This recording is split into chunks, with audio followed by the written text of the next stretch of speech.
Welcome to the Peace Entertainment Business Show, where we meet up, share business interests, and hopefully solve a few problems along the way. Peace Entertainment Business Show is our way of providing as much value as possible.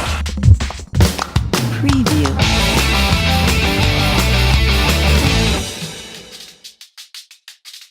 We are taking your questions via social media about the topic of interest, which probably came from a blog. We're going to talk a little bit more about call to action, because that's such a buzzword in the industry, right? Mm-hmm. So tell us a little bit more about that. You know, what kinds of calls to action are there? What is a call to action? So tell us a little more. So call to action is basically tell people what you want them to do. Okay. So for example, contact us, fill out our form, sign up for our newsletter. Contact us is starting to be really, it's almost cliche. Yeah, it's a little too used. And it's like, okay, people, they expect it. You want it on your menu where it says contact. Okay. Absolutely, because sometimes that's all you want. Right. Mm-hmm. Right. But then when your call to action might be something, hey, we offer these tips. Would you like to receive these tips? Okay. Sign up to receive my free tips monthly on X, Y. So maybe like schedule a free consultation. Would that be a call? Sure. Yeah, that's a call to action. A call to action. So do you find some of your clients work better with certain ones, or does it depend on the business? It depends on the business. I've got a lot of clients that offer free consultations, and so for them that is a really big selling point. Right. So they might have call today for a free 30-minute no obligation consultation. Some people might be. So it doesn't have to be like a 2-word little thing. It could be a longer. It can, phrase. yeah. No. The button needs to be small. The button needs to be smaller, right? But exactly. the words beside it could expand a little. Precisely. And you're going to need it. You need your call to action in your actual website content. Don't just put it on the button. Okay. Because it's like buttons are great and they stick out, but people want to know why they are contacting what are we clicking this for? Yeah. Right. Especially if you're going to get my email address. Right. So, all right. So Amal wants to know more about, she wants you to go back to the voice. So many different websites have different voices. And she's like, well, so how do I find my voice? That is a huge one, and it's really funny because you can get very, very philosophical with this, and writers struggle with it all the time. Mm-hmm. You actually have to kind of sit with yourself for a while. And this sounds starting to sound like a little bit woo-woo, but we actually have a few blogs on our website about finding your voice. But one thing is, when you're doing your writing, listen to that little sound in your head. How do you sound in your head when you're talking to a particular audience? Okay. And then try to get that on paper. Now, when we work with clients, I'll sit down and I'll do an interview with them. And one of the reasons that I do that is I want to hear their voice. I want to hear the words that they use. Right. I want to use the tone. How do they project themselves, and what voice is very, very unique to a person. Right. And sometimes you can't hear your own voice, but somebody else can. So, Yeah. Yeah. Well, it actually kind of leads right into Jose's question on Twitter. He's like, okay, I have no idea how to do what you just said. Right. Katherine makes it sound easy, but I don't know how to do it. So. I'll be honest with you, it's not easy. Writing is hard work, and that is the misconception. Mm-hmm. People think, oh, I can just sit down and do my write. And you know what? You can. Yes, you can. And I would encourage everybody to sit down and do it, because the more you do it, the better you're going to get. Right. Well, and even if you were to say use a professional service like yours, you still have to know what that voice is, or you're not going to be able to guide those that are going to help you with it to do it. They're not, they might be able to ask you questions and stuff, but they're not going to automatically know what you want to sound like. So you do need to figure that out, I think. Yeah, and there's a give and take. Like if we're doing like a blog for somebody, we put together, I'll do this interview, and then we'll put together an editorial calendar, and I'll say, hey, we're going to talk about this topic, and I'll actually give them interview questions. I'll say, what makes you different? How do you approach this? And you can give me anything. You can give me scribbled notes. I don't care. Whatever. And then we take it from there. But you will have to do some work.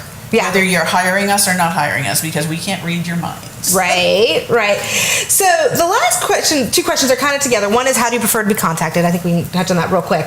But then what happens once a client contacts you? So first of all, I guess they have to decide what happens, and then, you know, how to display it as content. So talk to a little bit more about, you know, ways to say that in content. Because, you know, it seems kind of weird to say, oh, well, we're just going to sit down and do it. You know, I don't know if you want to do just a sort of declarative paragraph on that, but how would that be something you displayed on your website as content? About how somebody's, what happens? Yeah, what happens, yeah. Okay, so like on our website, we have something called process. Okay, so And you it do says- have it just straight up. It says straight up, and it Okay. says basically this is what you can expect when you work with us on, you know, so you come in and you send us an email, and then someone contacts you, and then Right. we'll have an interview, and then it goes down the whole list. Right. And I would advise everybody to have that on their website if they can. Okay. And then how do you prefer to be contacted? I've seen a push and pull on this. Sometimes it's like, what's your best way? But Right. a lot of times it's what the client's best way is too, because you've got to Yes. do that. So how do you think what's the best way to address that, I guess? Because there is a bit of a give and take there. There is. I think I think there's a difference between writing content for complete strangers that are going to be going on your website and working one-on-one with a client. So my perception of this question, like when I think about this, I think, okay, when I'm working with a total stranger, I don't want to miss their call. Right. I don't want to miss something. So please email me. That's my preferred. Okay. That might kick it off, and then they might say to me, "Oh my gosh, I never use email. I'm never at my desk." And So I then need you to can text. tailor it to them. So- Okay. Exactly. Right. Gotcha. So, but website content, I think, you know, the whole point is you don't want to miss this potential, you know, Right. client. Okay. Give them options. But put your The best way to contact me is the first one, and then give them Exactly. the other options if that's Exactly. theirs. Okay, great. Well, that kind of goes into what Carla asked. It's kind of different. I know you're writing; that's your specialty. But Carla wants to know, well, what about video? Is it video hot right now? video is super important. Super important. And if you look at any of the social media platforms, you're going to see that, I mean, video is one of the preferred ways of communicating. And what's interesting with video is that there is such an overlap. People think, oh, you know, it's either words or video. And it's like, well, no, it's kind of both. Because if you go onto Facebook, you'll notice a lot of the videos, they have subtitles. And that's because people can't necessarily listen to a video. They want to see it. Right. They're at work and they can't really turn the volume up, Yeah, or yeah, you know, they're in a public place. Yeah, So yeah. they're reading the captions. So for that, you know, you've got to have good writing on that. You've got to Right. have So then a good that's kind of the difference script. between, say, a live and a recorded video too. A recorded video is going to Exactly. be able to be subtitled and all Yeah. that sort of thing. Well, if it's a live, which is great because sometimes people do want to see that, Right. but it's not going to get that extra couple dimensions that you were saying with the subtitling and being able to Right. go back and watch it later and being a little bit more intentional in the recording on your part for your business. I mean, what we're doing here is ideal.